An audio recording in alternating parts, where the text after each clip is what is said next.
Hi guys, James at Rampant Lion Reviews again for you today with another beer review. For this one we are going to stick to Sweden, and we're going to stick to the south of the country actually and go to one of my neighbouring counties. So we're going to go up to Blekinge for this one, which is a bit to the northeast of me here in Lund, and we're going to Karlshamn in the west of the county, and we're going to return to a brewery who I've been reviewing a good few different beers from recently. So for this one we are going to return to Brygghus, or Brewery 19 I guess, or Brewhouse 19 I guess you should say if you translate that into English, and we're going to have a look at the Festbock today, which comes in at 7.9% ABV, and this one is a Doppelbock, which is one of my favourite styles of German traditional beer. So very curious to see how this one turns out. I've reviewed IPAs from these guys mainly. Before that I reviewed I think the beers that I had from these guys, that was the My Balalaika years ago, which was their Imperial Stout. Then I had the collaboration recently with Høyde Brewery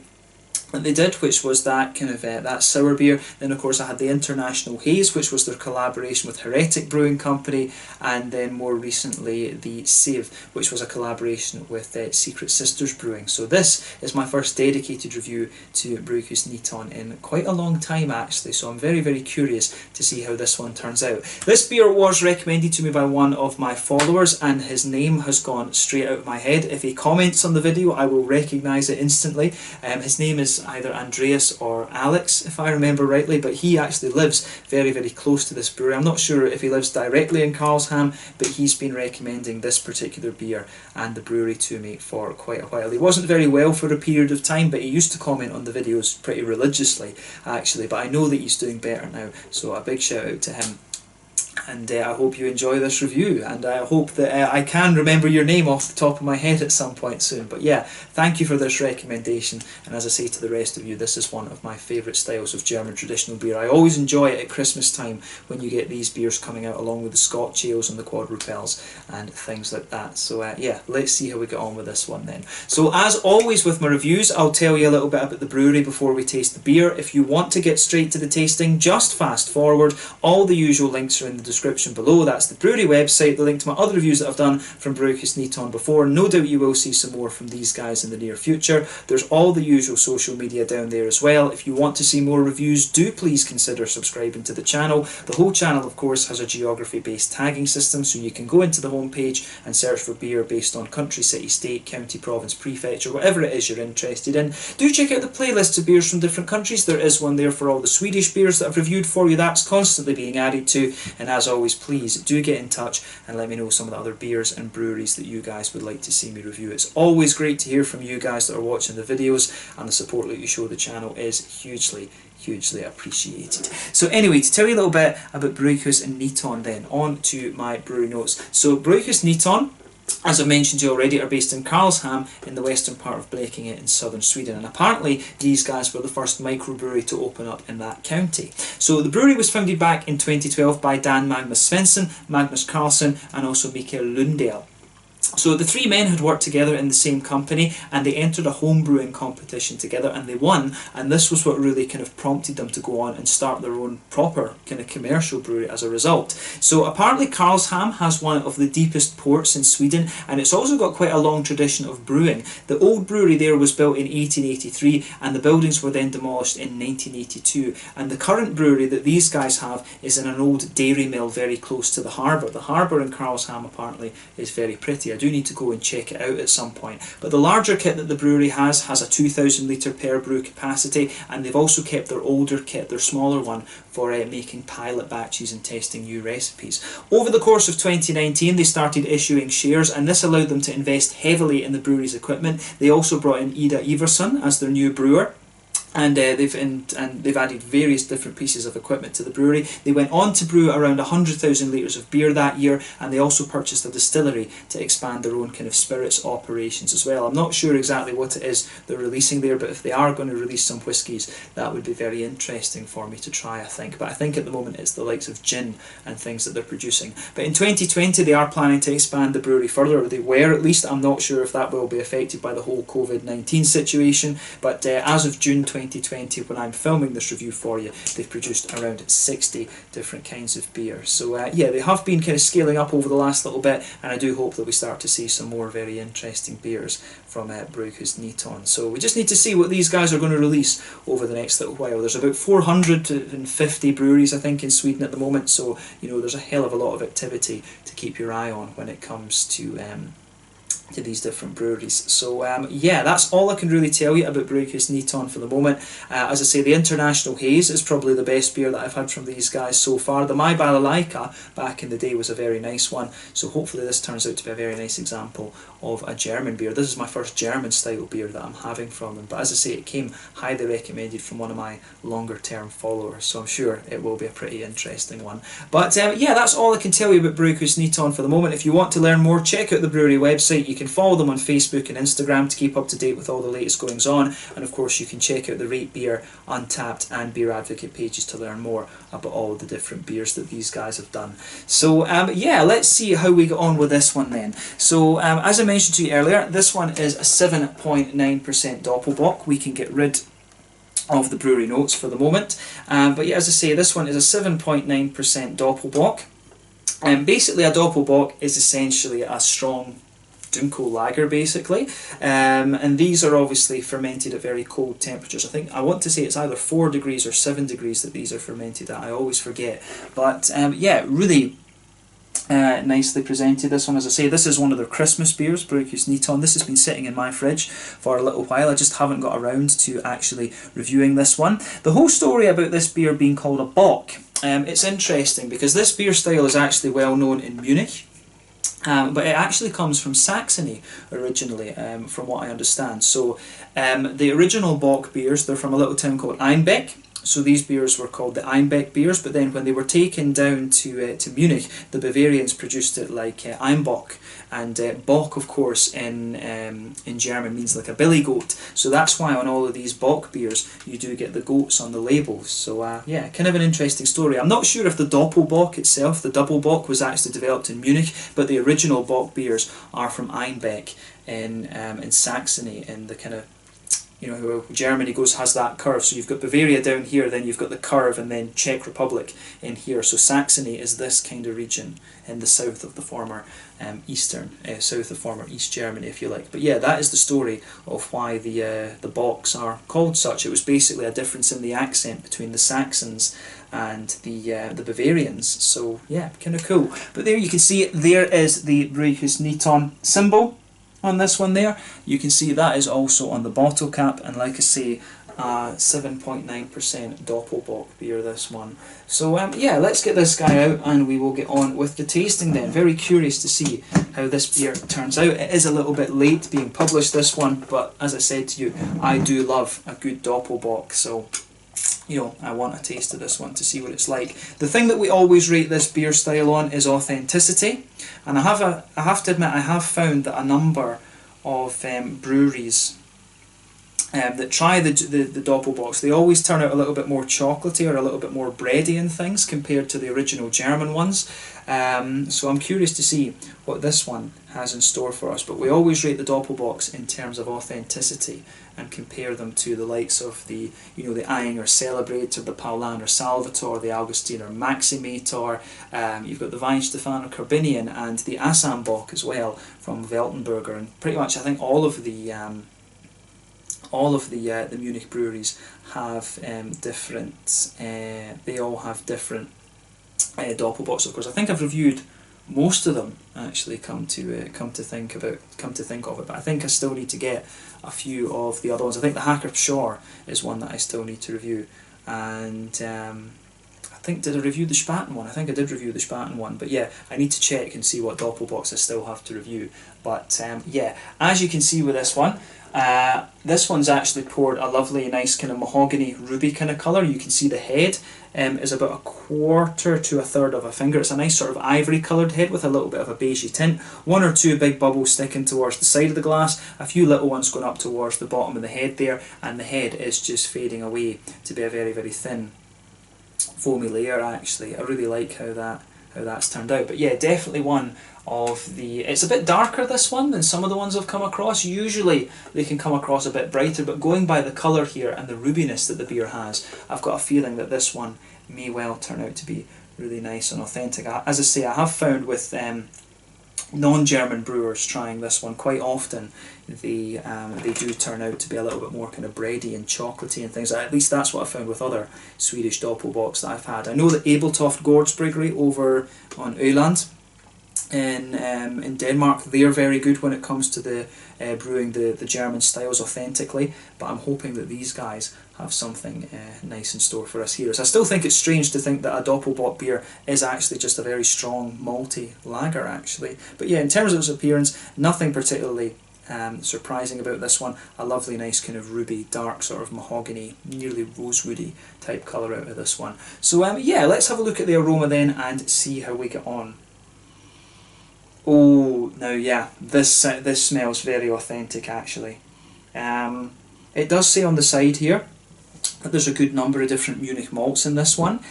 So yeah, this one, I will say straight away, the aroma of this strikes me as being very, very authentic actually. So yeah, you do get this, the first impression is you get that crispness that you expect of a German lager beer. You do get that lovely kind of light base to the beer, which is just, it just smells very authentic and very German. I would guess that perhaps they're maybe using, there are different malteries down in Munich of course, but I think there's a good chance maybe that they're using, there's a good chance that there might be a little bit of Pilsner malt or something in this as well, because you do get that element of German crispness out of the beer. And it's got a bit of that sort of almost Brauhaus kind of smoothness to it. I do love my traditional German stuff, love it. But yeah, the aroma of this is very, very authentic. So straight away with this one, you get that lovely kind of pale malty base to it. You can pick that up right away. On top of that, you get some nice kind of brown bready notes there. The Munich malts are always going to give you a lovely bit of breadiness. There's a sweet kind of caramelly quality to this one, a little bit of a biscuity note to it as well. Definitely a nice little bit of a kind of biscuity quality to the beer. And you've got that, the brown sugars that come out of this one, they're very slightly treacly, molassesy, to be honest with you as well. So you get that, you get a really nice little element of that coming out of this one as well. The brown sugars have a little bit of toastiness to them as well, but they smell very authentic and very German actually, which is great. Because as I say, sometimes they can come across as a little bit more kind of thick and too sweet and things, but this one has the toastiness you expect. It's got a very slight bit of that treacly molasses sort of thing, but it's also got the kind of sweeter caramel and the kind of more biscuity grainy notes out of it that you expect.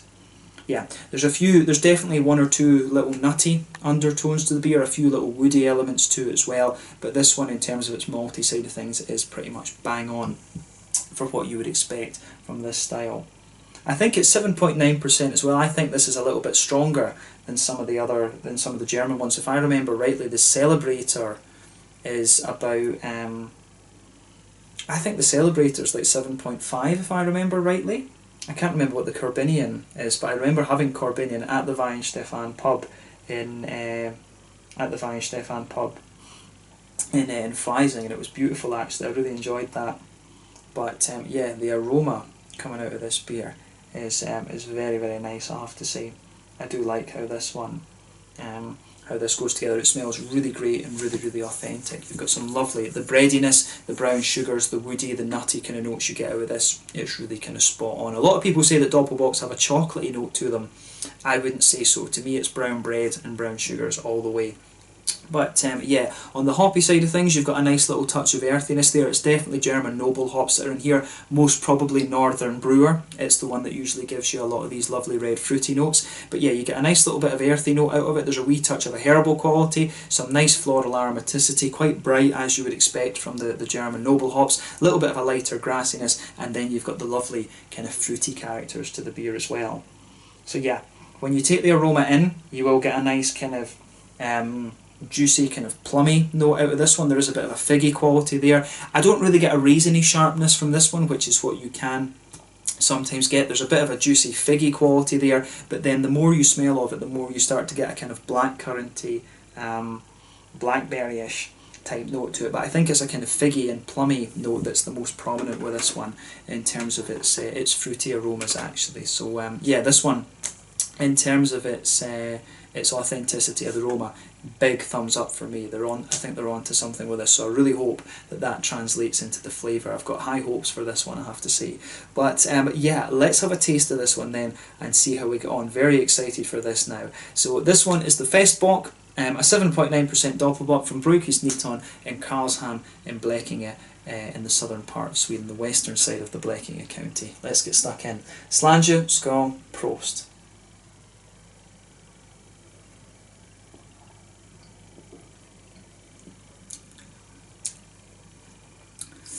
That's very nicely done. Yeah, that's pretty damn authentic. We'll say that straight away.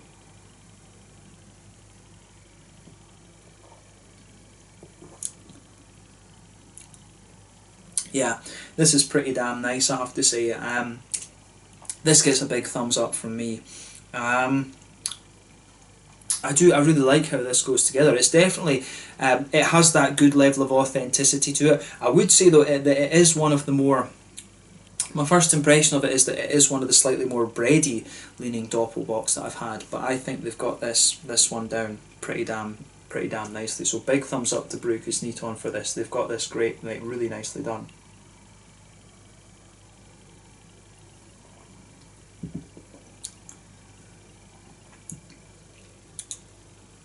Yeah, I like how this goes together. Certainly wouldn't hesitate to drink this again, I have to say.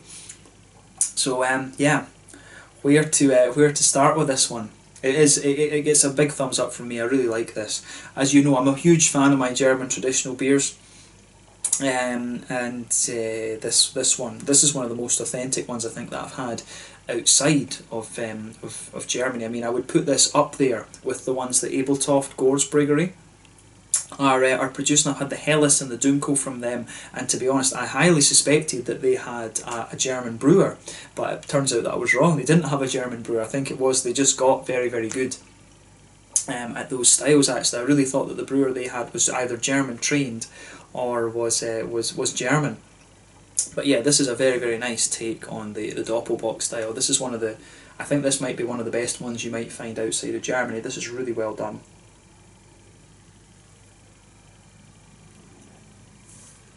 So yeah, let's try and break this down then. So it's a lot more bready actually than the aroma would make you think. But yeah, straight away with this one you can feel a little bit of that pale malt just blanket in the middle of your palate. On top of that you start to get the nice kind of thicker, almost German rye, brown bready qualities coming out of this one. As you go further towards the back of the palate, on the back third of the tongue, that brown bready smoothness just kind of lingers there. You get a bit of the toasty brown sugars sitting there as well, and it does get a little bit more kind of grainy and dry the further you go into the aftertaste as well. But yeah, the graininess that comes out of this one is not too dry. It's just a little bit dry on that back third of the palate, but the middle third of your tongue, I'd say, is very, very nice in this one.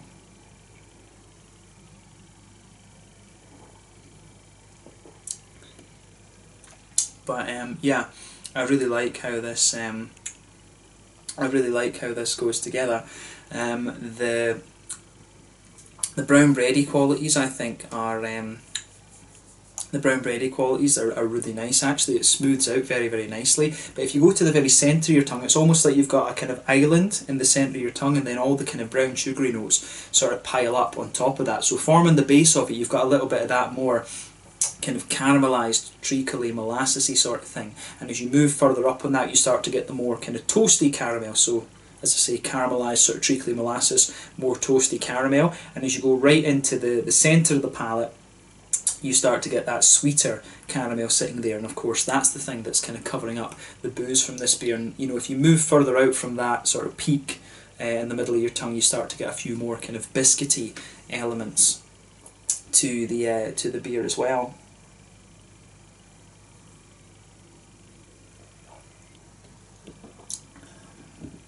But yeah, I do like how this. I do really like how this goes together.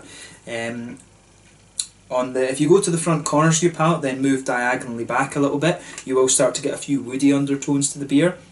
Then if you go to the very centre of your palate and move forward, you'll start to notice that as you gradually go forward, there's a few nutty elements come out to the beer. So there are little subtleties kind of underpinning this one, but I would say the breadiness of this beer comes out really nicely, and it's actually very well balanced with the brown sugars. I do find the brown sugars in this one a little bit more oily than some of the other Doppelbocks that I've had. I mean, some of the other ones can be a little bit toasty, but I think it pulls off its flavour profile really well. This is a solid Doppelbock in my opinion, and I very much like how it pulls its flavours together. I think they've done a great job of this. The malt base really is, pardon me, spot on, and all of these different Doppelbocks have little nuances and stuff. So as I say, a bit more bready and a bit more oily in terms of its brown sugar. That's the two kind of quirks that I'm picking out of this one.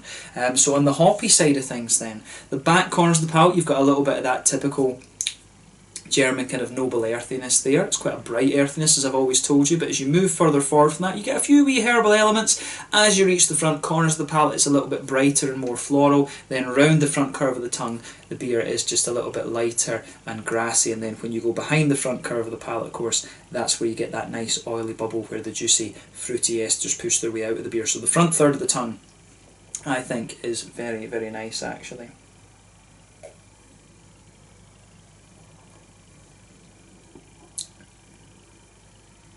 But yeah, so for me, this one has a nice little bit, when you take it in, it's got a nice little bit of a juicy, kind of thicker, plummy note. You have a really nice, kind of figgy, juicy note to the beer that pushes out, and as you go, you know, the figgy note kind of lingers there. There is almost a wee bit of a kind of, there's almost just something a little bit toasty sitting under the fruits, come to think of it. As you go between that border of the middle third of your palate and the front third of your palate, there is almost just a little bit of a kind of cakey quality to the beer, like a fruit cakey type note. But as I say, as you go in front of that, you get the juicy plums, then you start to get the figs, and then it really juices out towards the kind of front part of the palate as well. You've got some nice kind of black curranty and blackberry notes coming out of this beer too. But yeah, I do like how this all goes together.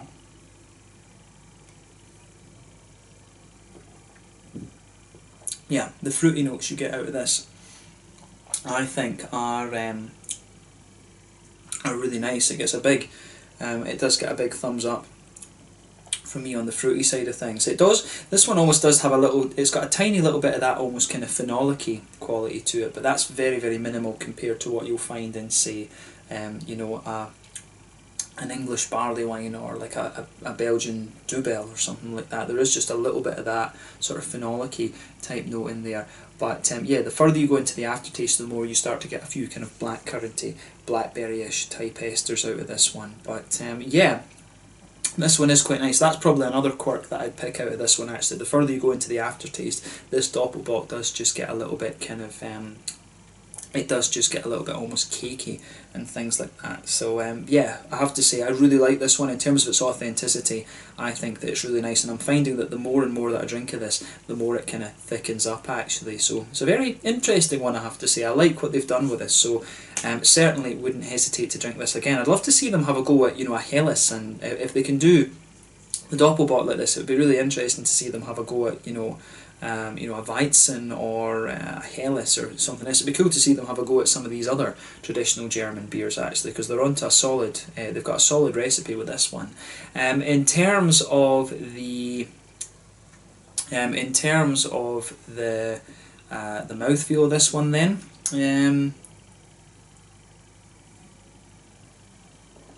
I'd say that this is fairly, it's at the top end of mid-body. The carbonation is very smooth. It's got a nice oily mouthfeel to it, good bit of wetness at the same time though. In terms of hoppy bitterness, I think you're looking at 25-30 IBUs out of this beer. By no means is it going to blow the head off you. It is a more malty leaning style, this one.